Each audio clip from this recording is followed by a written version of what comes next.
Welcome to the Clockwork Frontier. Before we go anywhere else, I want to answer a question almost nobody asks correctly. What is steampunk, actually? Not the costumes, not the goggles, the idea underneath them. In 1837, a young Queen Victoria took the throne of an empire that was quite literally running out of muscle. Horses, wind, human hands. And into that gap poured steam. Boilers, pistons, flywheels. An entire civilization suddenly powered by controlled explosions of heat and pressure. For the first time in human history, machines were not just tools. They were bigger than us, faster than us, and people did not know whether to be thrilled or terrified. That tension, wonder, and dread sitting in the same room is the actual DNA of steampunk. It's not a costume party. It's a century-old argument about whether progress is a gift or a trap, dressed up in brass and leather so we can have that argument without realizing we're having it.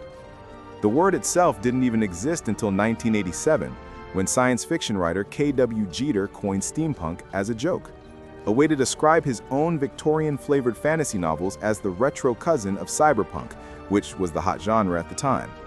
He needed a name for stories set in a world where the Industrial Revolution never stopped accelerating, where the steam engine kept getting smarter instead of being replaced by electricity and oil. But here's what most explainers get wrong. Jeter didn't invent the aesthetic. He just named something that had been quietly growing for over a century. Jules Verne was writing submarines and moon cannons in the 1860s. H.G. Wells gave us time machines and Martian war engines in the 1890s. These weren't fantasy to their original readers, they were plausible extrapolations.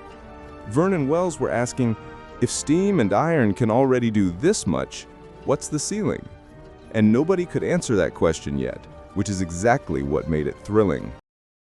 That's the emotional core this channel is going to keep returning to. A moment in history when technology had just become powerful enough to feel magical, but not yet so common that it felt boring. We're going to spend time with real inventors who built genuinely strange machines, mechanical computers, steam-powered prosthetics, clockwork automatons that could write and draw. And we're going to spend time in the what-if space too. Alternate histories where the steam age never ended, where the aether never stopped being a valid theory of physics, where the airship won. If you've ever put on a pair of brass goggles you'll never actually use for anything, or felt a strange thrill looking at an old pocket watch's exposed gears, you already understand the pull.